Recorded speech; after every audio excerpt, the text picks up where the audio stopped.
कपड़े धोने वाली बहू। शादी के पहले से ही विभा को कपड़े धोने का बड़ा शौक था। कभी नल के नीचे तो कभी तालाब के पास। अरे मेरी नीली वाली लुंगी नहीं दिख रही है। विभा की अम्मा, कहाँ रखी है लुंगी? अरे वो तो विभा ने परसों ही धोकर रखी थी आपकी अलमारी में, देखो वहीं होगी।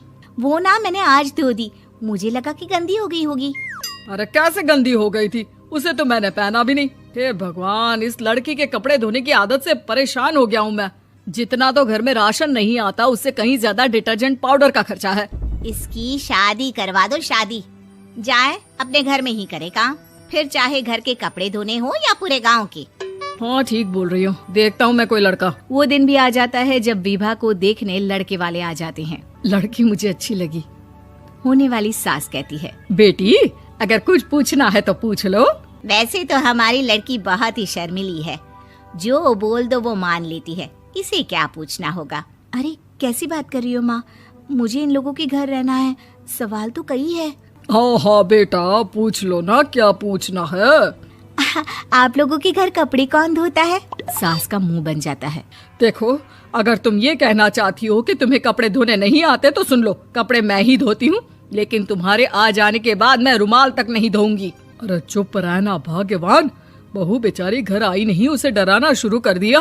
वो क्या है ना बिटिया, अभी तक तो ये कल्लू की माँ ही धोती थी, लेकिन अब तुम्हारे पापा तो दहेज में वॉशिंग मशीन देंगे ही। तभी विभा की माँ बोल पड़ती है, सवाल भी पूछा तो क्या। वैसे भाई साहब, मशीन की तो फिर भी कपड़े धोने की कैपेसिटी होती है। मतलब जो बिटिया दे रहे हैं ना विभा, इसे कपड़े धोने का बहुत शौक है। ये आप लोगों के क्या, आस पड़ोस गांव मोहल्ले सबके कपड़े धो दे और उफ तक ना करे। बाहर देखा नहीं आपने कितने कपड़े सूख रहे हैं, सब हमारी बिटिया ने ही तो धोए हैं। बस भी करो ना माँ, शर्म आ रही इतनी तारीफ सुनकर। और तो और एक दाग निकाल कर दिखाओ तो मान जाऊँ। हाँ अच्छा, माफ करना बेटा, मैंने गलत समझा। हमें तो रिश्ता बहुत पसंद है। और ऐसे जुड़ जाता है रिश्ता कपड़े धोने का शौक रखने वाली विभा का। उसकी शादी हो जाती है कोयला फैक्ट्री में काम करने वाले कल्लू के साथ। शादी के बाद अचानक विभा चिल्लाती हुई सास के पास आती है। सासू माँ, अरे सासू माँ कहाँ है आप? ये तो धोखा है, धोखा दिया आप लोगों ने मुझे। इसे ससुर के चक्कर के बारे में पता चल गया। अरे तो उसमें तुझे क्यों धोखा मिला है? अरे नल में पानी नहीं आता, कपड़े कैसे कब धुलेंगे? अच्छा, तू पानी नहीं आ रहा उसकी बात कर रही है। तो आपने क्या सोचा? कुछ नहीं। अच्छा, तेरी माँ ने कहा था कि कपड़े धोने का शौक है तुझे, याद आया मुझे। शौक बोलकर कपड़े धोने वाले मेरे जुनून को कम ना आके सासू माँ, कपड़ा धोना मेरा गुरूर है। तभी पति भी वहाँ आ जाता है। अभी मैंने इसे सनी देओल की फिल्म दिखाई है, उसी के डायलॉग मार रही है माँ। अच्छा सुन, साफ साफ बता रही हूँ, पानी सुबह 4 से 6 और शाम को 10 से 12 आता है, समझी? विभा टाइमिंग सुनकर हैरान हो जाती है। ये क्या भूतों का मोहल्ला है? सुबह 4 बजे उठकर कौन कपड़े धोता है? 4 बजे टंकी में पानी जाता है, फिर सारा दिन धोना ना, किसने मना किया? अरे कैसी बात कर रही हैं? 200 लीटर की टंकी में कितने कपड़े धो लूंगी मैं, सुबह ही उठ जाऊंगी मैं। अब क्या था, विभा सुबह 4 से लेकर रात के 12 बजे तक कपड़े ही धोती रहती। एक रोज सास पड़ोस से निकलकर कहीं जा रही होती है कि साथ वाली कहती है, हाँ कल्लू की माँ, जरा ये बताओ कि 2 साड़ी है, 2 ब्लाउज और एक पेटीकोट और एक नाड़े वाला लंबा कच्छा। हाँ तो? अरे तो क्या, कितना लोगी धुलाई ये बताओ। धोबन दिख रहे हैं हम क्या?